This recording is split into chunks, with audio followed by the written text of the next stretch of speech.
Assalamualaikum warahmatullahi wabarakatuh.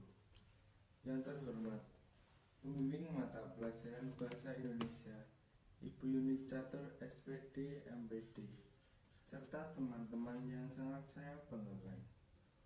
Pertama-tama, marilah kita panjatkan puja dan puji syukur atas kehadiran Tuhan Yang Maha Esa, karena telah memberikan kita rahmat dan hidayahnya. Tak lupa saya ucapkan banyak terima kasih pada Ibu Yuni yang telah mendampingi saya selama pembelajaran Bahasa Indonesia. Sebelumnya, perkenalkan, nama saya Desta Krisnandito absen 9.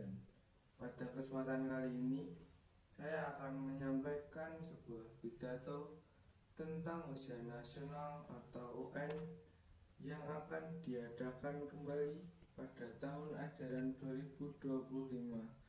2025-2026.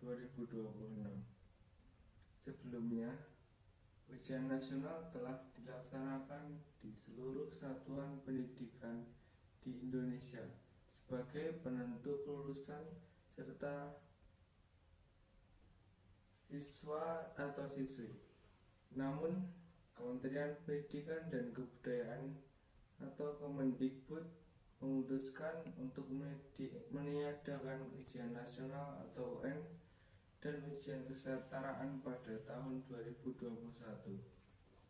Keputusan tersebut tertuang dalam Surat Edaran Mendikbud nomor 1 tahun 2021 tentang peniadaan ujian nasional dan ujian kesetaraan serta pelaksanaan ujian sekolah dalam masa darurat penyebaran virus COVID-19.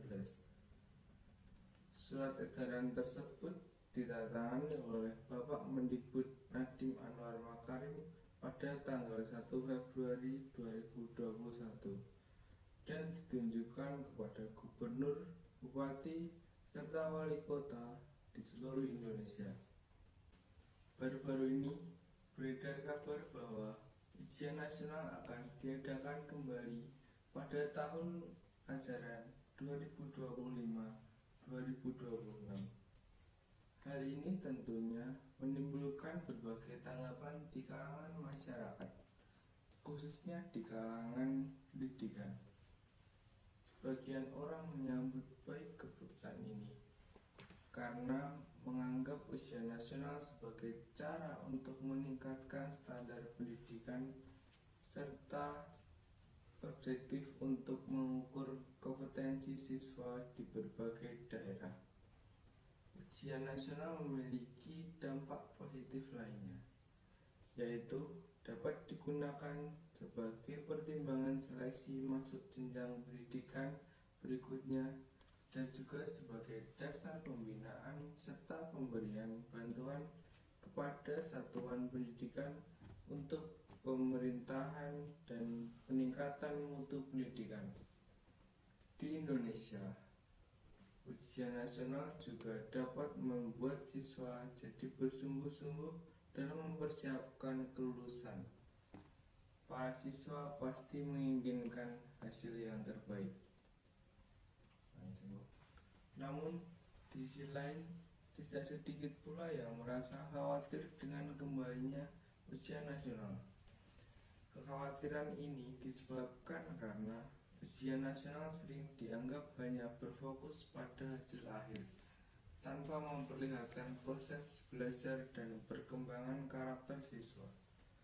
Ujian nasional juga sering memunculkan banyak kecurangan dari berbagai pihak. Selain itu, tekanan yang dirasakan oleh siswa, guru, dan juga orang tua menjelang pelaksanaan ujian nasional seringkali menjadi beban psikologis yang cukup berat. Meskipun demikian, kita tidak bisa menutup mata terhadap kenyataan bahwa pendidikan adalah fondasi utama kemajuan bangsa.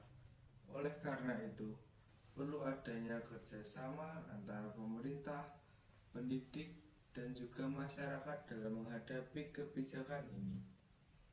Jika ujian nasional memang akan diadakan kembali, kita harusnya memastikan bahwa pelaksanaannya dilakukan dengan pendekatan yang lebih bijak dan berorientasi pada peningkatan kualitas pendidikan secara menyeluruh. Sebagai contoh, pemerintah dapat menyesuaikan format ujian nasional agar tidak hanya mengukur kemampuan akademik, tetapi juga keterampilan berpikir kritis, kreativitas, dan karakter siswa. Selain itu, perlu juga diperhatikan pemerataan fasilitas pendidikan, sehingga di daerah terpencil memiliki kesempatan yang sama untuk mendapatkan pendidikan yang baik. Sebagai generasi muda, tugas kita adalah mempersiapkan diri dengan sebaik-baiknya untuk menghadapi setiap tantangan, termasuk tantangan ujian nasional ini. Mari kita jadikan kebijakan ini sebagai motivasi untuk belajar lebih giat dan meningkatkan kemampuan diri, bukan sebagai beban yang melemahkan semangat. Semoga dengan diadakannya kembali ujian nasional ini dapat meningkatkan kualitas serta mutu pendidikan di Indonesia. Mari bersama-sama kita wujudkan 2045 Indonesia Emas dari pendidikan. Demikian pidato singkat ini saya sampaikan. Jika ada kesalahan kata maupun perbuatan, saya mohon maaf yang sebesar-besarnya. Saya akhiri. Wassalamualaikum warahmatullahi wabarakatuh.